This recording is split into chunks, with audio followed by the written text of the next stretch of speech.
Olá, sejam bem-vindos administradores judiciais. Hoje nós vamos tratar sobre a questão da reestruturação de uma empresa quando ela entra em um processo de insolvência. Tá? Então, só para me apresentar, eu sou José Carlos Freitas, sou graduado em desenho industrial, administração, marketing, processos judiciais, com mestrado em administração. E já tive, atuando agora há pouco tempo, sem entrar especificamente na minha consultoria, nós atuamos já em diversas companhias, sempre na área executiva. E temos também um livro publicado chamado Varejo Mítico, que trata exatamente da experiência minha que eu vivi no varejo, dentro de um caráter voltado para a parte mitológica. Então, o que é interessante?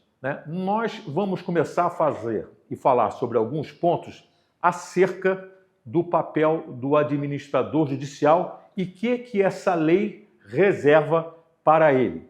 Tá? Então, são pontos interessantes. Ora, quando nós tratarmos, nós estamos nos referendando exatamente na Lei 11.101 de 2005, que já reserva em sua seção 3 um papel característico deste administrador judicial.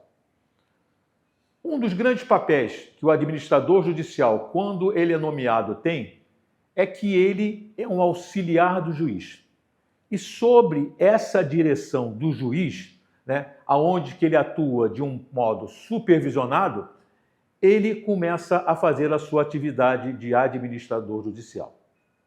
Outra característica importante que a lei trata é que esse administrador judicial é uma pessoa de confiança nomeado pelo próprio juiz.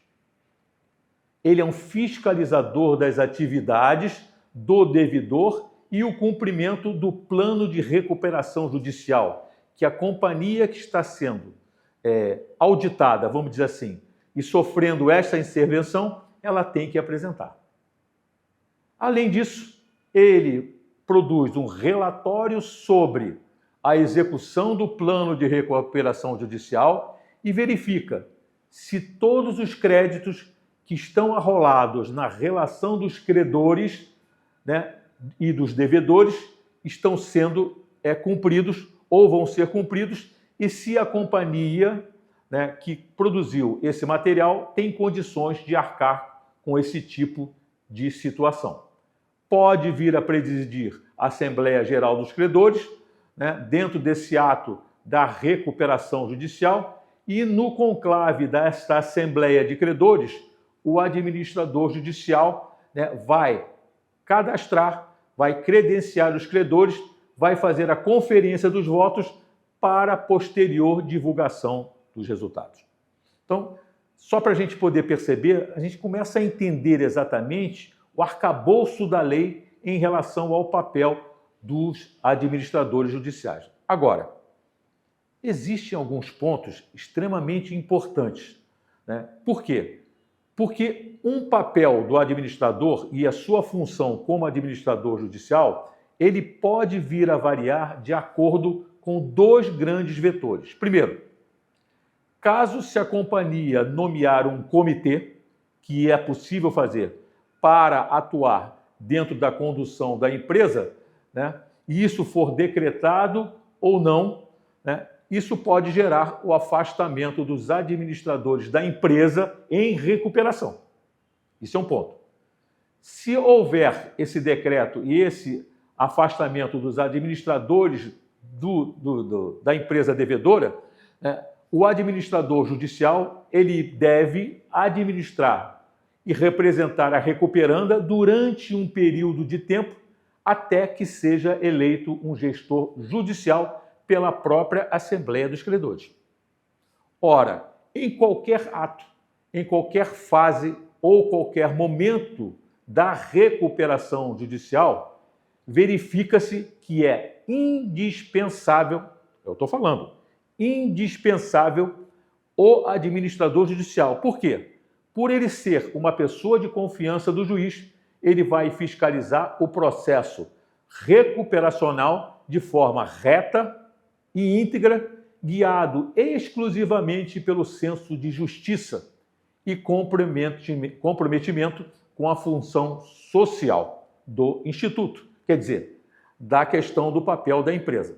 Então, nós podemos dizer, resumidamente, a grosso modo, que sem a figura do administrador judicial não será possível a manutenção da empresa no processo de recuperação judicial. Então, só para a gente poder entender exatamente a questão da importância do administrador judicial dentro desse processo de insolvência. Só que fica uma pergunta muito interessante. Qualquer pessoa pode ser um administrador judicial em um processo de insolvência?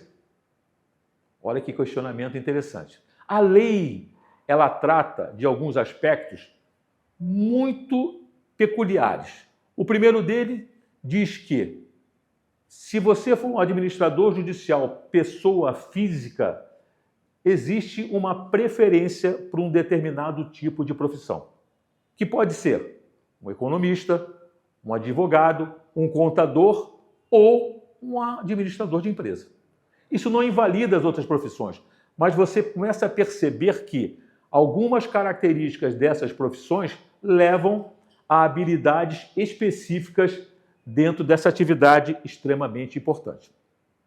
Então, essa é a característica da pessoa física. Quando se trata da pessoa jurídica, né, que vai ocupar o cargo, que é o caso do nosso escritório aqui no Rio de Janeiro, né, você precisa também, mesmo sendo habilitado pelo tribunal, né, você precisa que exista um responsável administrador judicial pela condução do processo de recuperação judicial. Olha que coisa interessante. Então, nós podemos ter a pessoa física e nós podemos ter a pessoa jurídica, mas acoplada sempre com a habilitação de um administrador judicial. Olha que interessante, né? Então, se a gente começar a entender todo esse contexto do papel do administrador judicial, nós temos que ver exatamente que nós estamos inseridos dentro de um contexto de organização. Então, isso não é novidade. Se nós formos parar para pensar, nós vamos ver que a sociedade ela é institucionalizada e composta por organizações. Essas organizações estão sempre relacionadas a produções de bens, produções de serviços, né, que são atividades especializadas. Mas para que elas existam, elas precisam ser planejadas, elas precisam ser coordenadas, elas precisam ser dirigidas, executadas e controladas por quem? Por essas organizações, que podem ser organizações lucrativas e não lucrativas. Tá? Então, o que acontece dentro desse contexto todo? Nossa, nós estamos falando sobre organizações. Organizações existem sem pessoas? Não. As organizações, elas só existem porque as pessoas trabalham nela. E nós vamos ver logo à frente que são as pessoas que fazem a diferença. Então, o que acontece? Nós temos exatamente essa categoria de recursos humanos que são essenciais pela condução de qualquer empresa, e nós temos também a outra categoria que são constituídas pelos recursos não físicos, que são os materiais. Então, nós precisamos de escritório, nós precisamos de mesa, nós precisamos de computador, nós temos a estrutura financeira para tocar o nosso negócio, o tecnológico que pode fazer a diferença numa organização e os mercadológicos. Diante disso, veja bem, meu amigo, a vida das pessoas depende intimamente das organizações. Não é verdade? Se nós vamos na padaria ali embaixo comprar um pão, o que nós temos tendo o primeiro contato? Uma organização. Uma organização, ela tem seus funcionários, ela produz, né, que são materiais produzidos, são insumos que são transformados, e aí nós dependemos exatamente da atividade dessas organizações. A grosso modo, vejam bem, nós, dentro desse contexto dessa sociedade moderna, dentro desse contexto desse mundo contemporâneo, nós vemos que as pessoas nascem, crescem, aprendem, vivem, trabalham, se divertem. Quando nós vamos ao cinema, nós vamos ao teatro, nós vamos a um parque, né? Nós fazemos uma viagem, um hotel, nós estamos nos divertimos.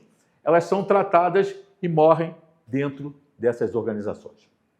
Então, para a gente fechar esse bloco, nós estamos falando que as organizações elas podem ser heterogêneas, diversificadas, possuírem tamanhos diferentes e apresentarem características, estruturas e objetivos diferentes. Mas vamos dar continuidade no nosso próximo bloco.